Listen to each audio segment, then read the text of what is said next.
Ça, c'est une conférence donnée par Gérard Gopry à Troyes, au Club des Noms, le 20 novembre 2019.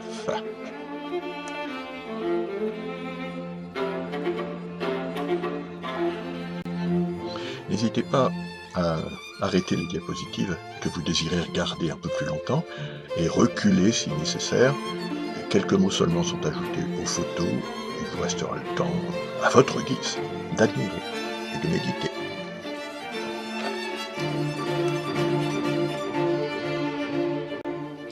Définition de la peinture de Renoir, d'après un critique célèbre, le professeur Martini.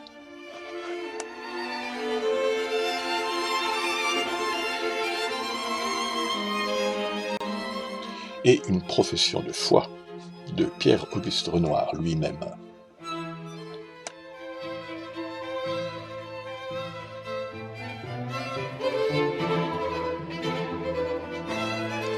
Point commun entre Fragonard et Renoir, à un siècle de distance, la représentation du divertissement.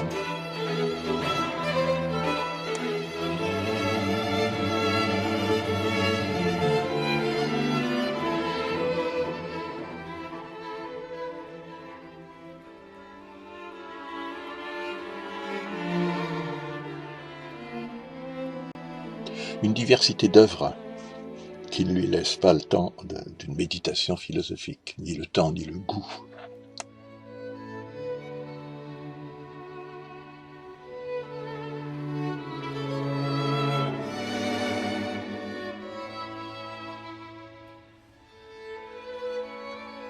Insouciance, naïveté que son prédécesseur Corot revendiquait aussi.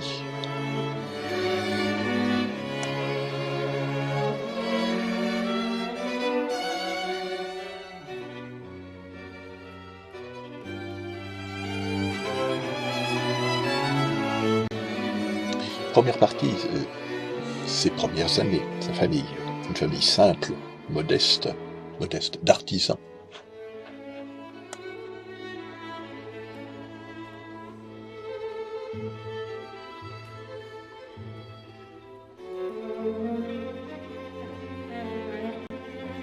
Un tableau de Renoir reproduit sur une assiette à l'intention du touriste.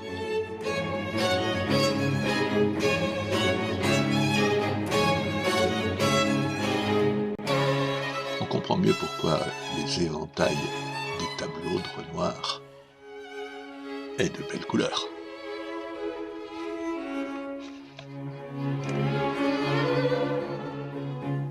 Après un concours très disputé,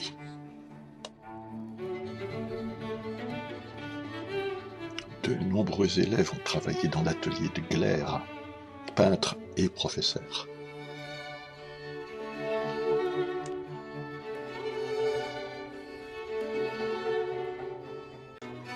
Y reconnaissez-vous Auguste Renoir, peint par lui-même un peu plus tard, il faut dire.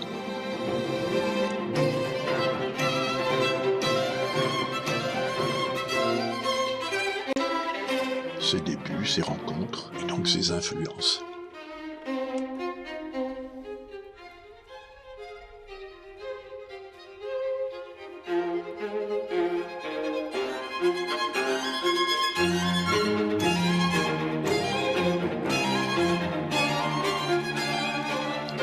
Année d'études avec la conscience d'appartenir à un groupe d'une nouvelle école de peinture.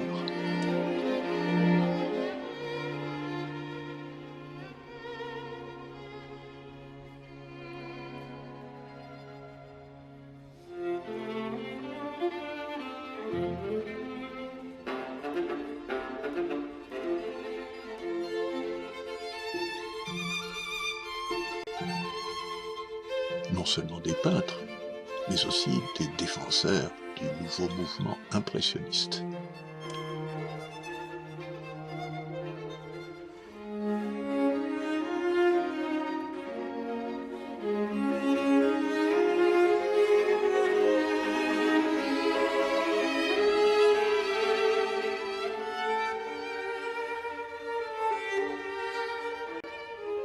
Je n'ai pas trouvé de photos de Renoir faites explicitement par un Nadar. Il se fréquente pourtant très longtemps.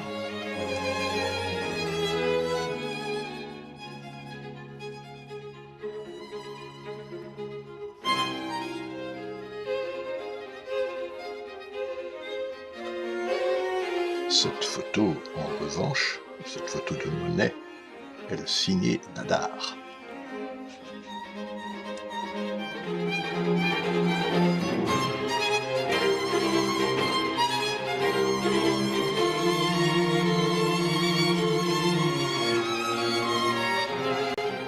C'est ce tableau Impression qui a prêté son nom à l'école impressionniste.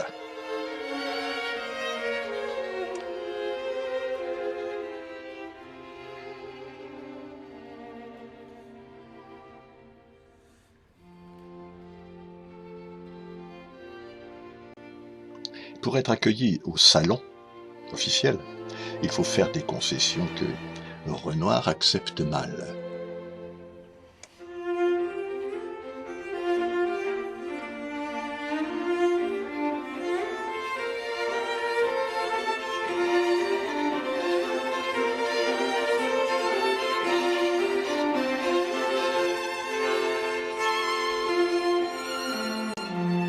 Voici une petite fiche sur ce fameux salon qui rejette obstinément la révolution impressionniste.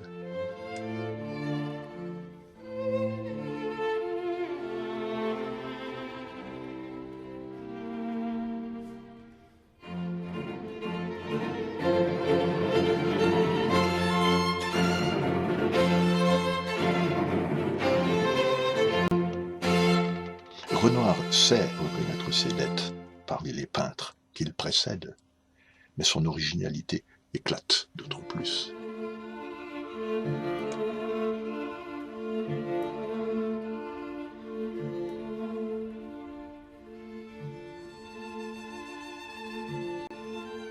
Renoir est plus facilement reconnu comme portraitiste par le salon.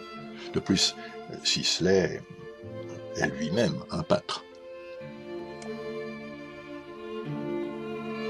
Rare victoire de Renoir qui passe la barrière de la convention.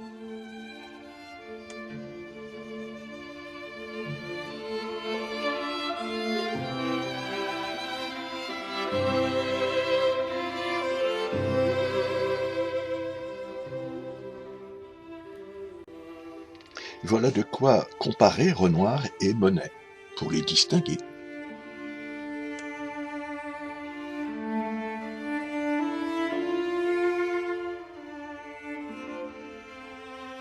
Deuxième partie, et première période, on pourrait dire, du peintre.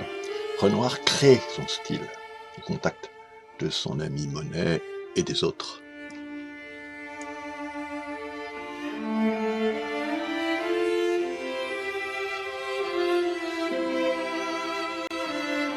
Nouvelle confrontation amicale, le même sujet peint par Monet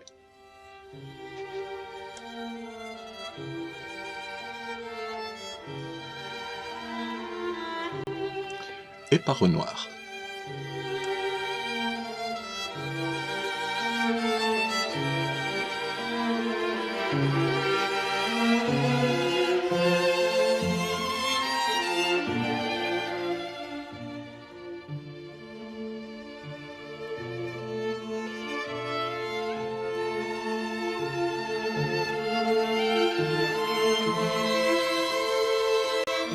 Et pour la vie quotidienne des peintres, une activité essentielle, c'est la vente de leurs œuvres.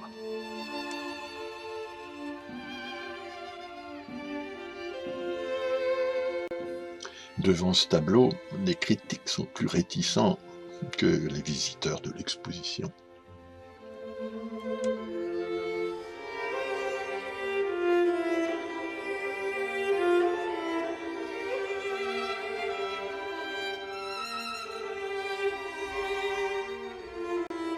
Divertissement farniente, sentiment simple, surtout couleur.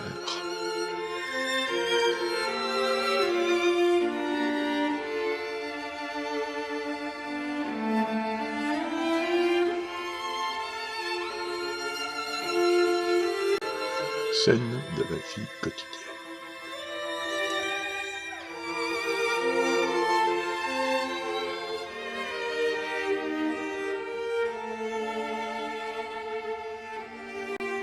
Une diane non conventionnelle. Emblème, on ne saurait être plus clair, de la rupture avec la tradition.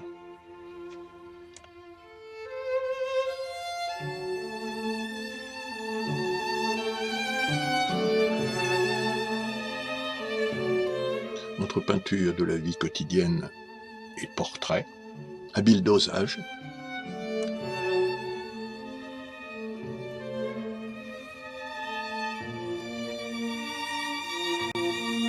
toujours en extérieur, avec une nature colorée à la manière impressionniste et de nombreux personnages qui se divertissent.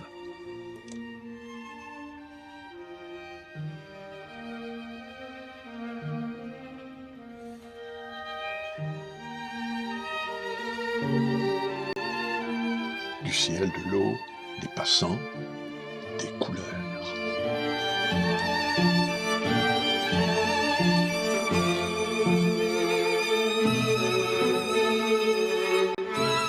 Les bords de la Seine comme lieu privilégié du travail du peintre.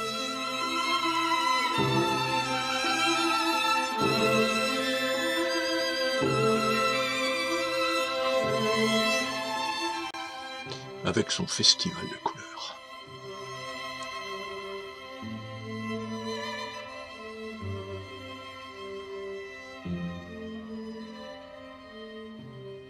Et le succès arrive peu à peu.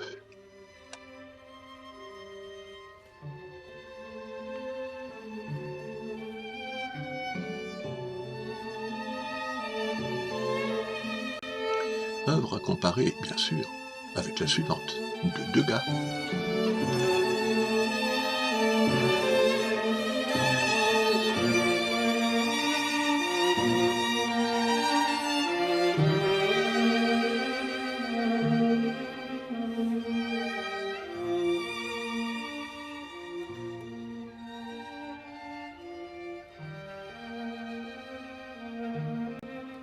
Encore un portrait qui donne l'occasion à Renoir de jouer avec sa palette.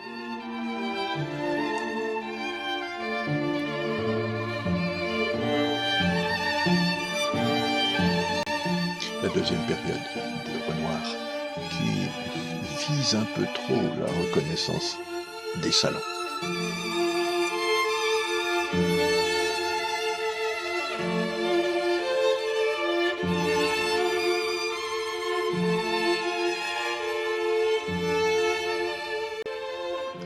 Pas de sacrifice au naturalisme, expression des sentiments, n'est-ce pas? Il gagne.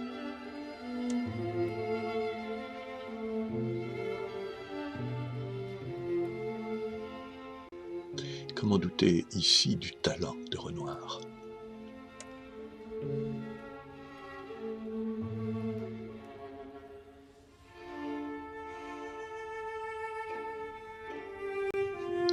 Des familles bourgeoises rêvent d'accrocher à leur mur un tableau de cette qualité.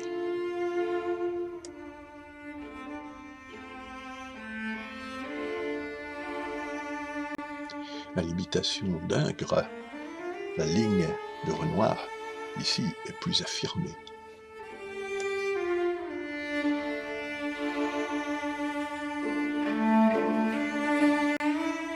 Une période où les femmes sont bien présentes, mais où les enfants apparaissent pour un père de famille.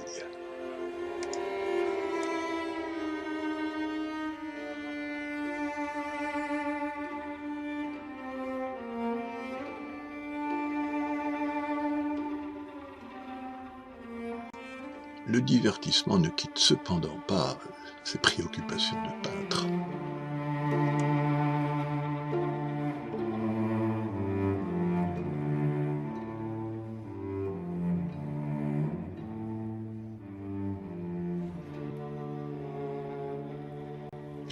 On dit que Renoir a aimé les femmes.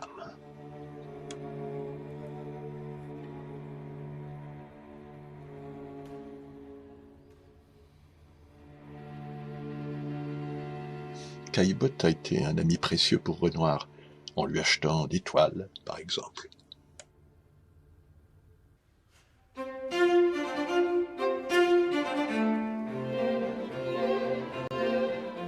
Période de mouvement, où Renoir rencontre ses ancêtres peintres, trouve de nouveaux paysages, de nouvelles femmes, enfin, peaufine son éducation de peintre.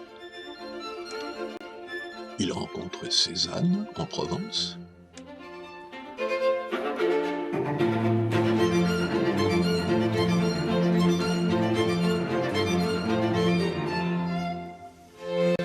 S'exalte devant les couleurs de la nature algérienne.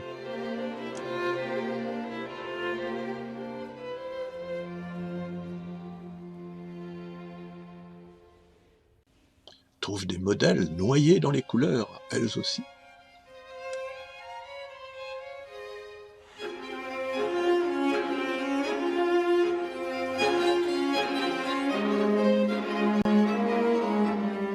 Au Vatican, il visite émerveillé les loges du Grand Musée.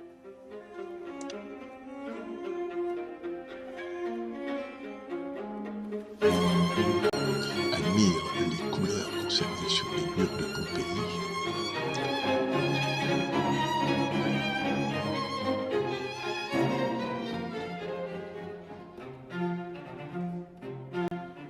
Que de conseils il doit voir et écouter, que d'œuvres admirées qui vont refaire son chemin.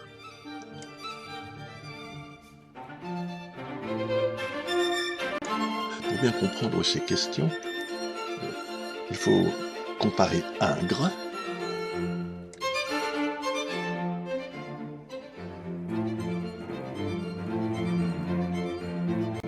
et Renoir sur des sujets similaires.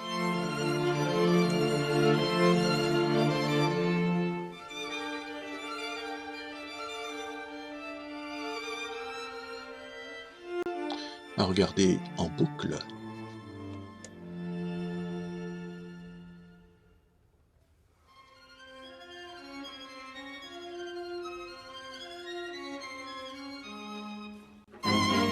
Renoir gère tous ces sujets et maîtrise parfaitement ses tendances.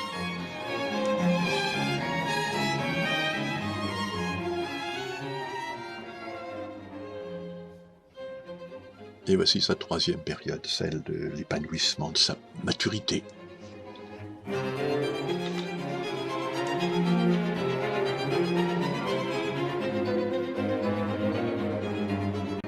Chef-d'œuvre absolu, universellement reconnu.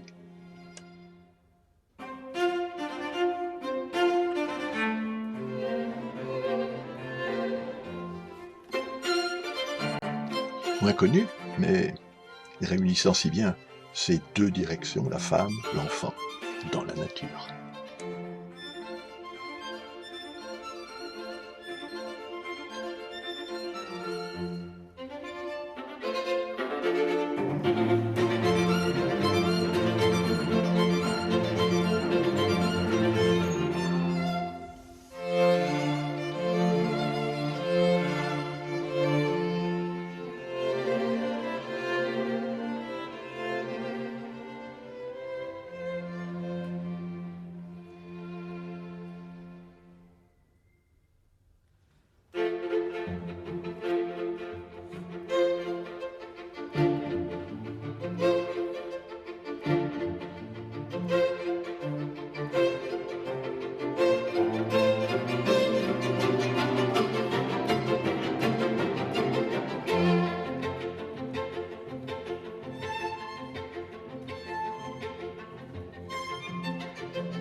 Les Aubois sont fiers de pouvoir visiter les lieux de la vieillesse de Renoir.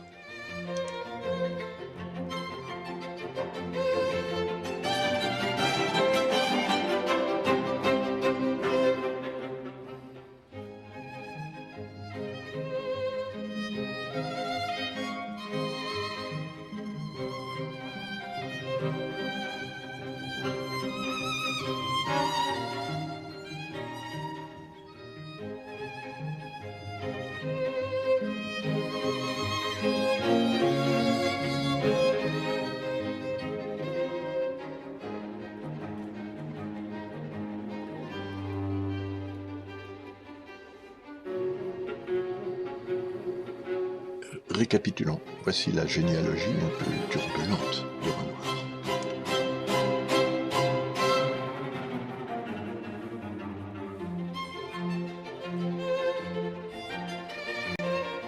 Nous pouvons l'accompagner maintenant dans sa vieillesse provençale, avec les honneurs, certes, mais la maladie.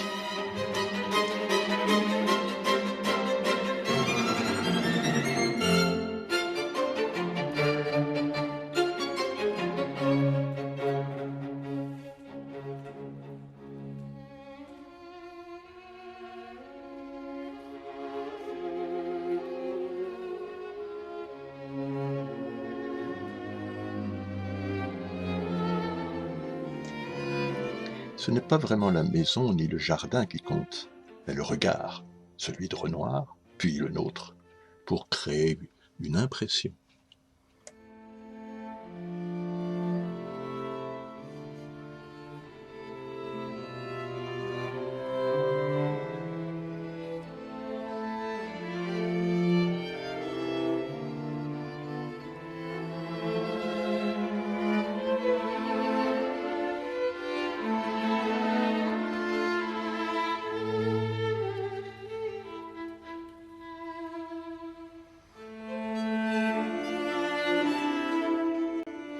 Mais on ne peut pas finir sans admirer ces inoubliables chefs-d'œuvre.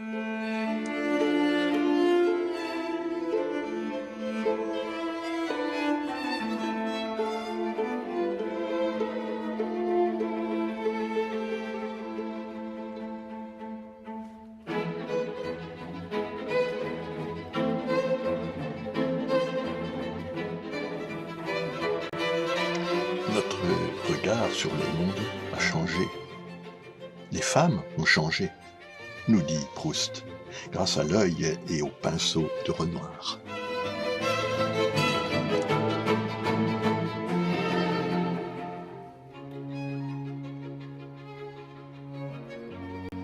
Enfin, une conclusion de Renoir lui-même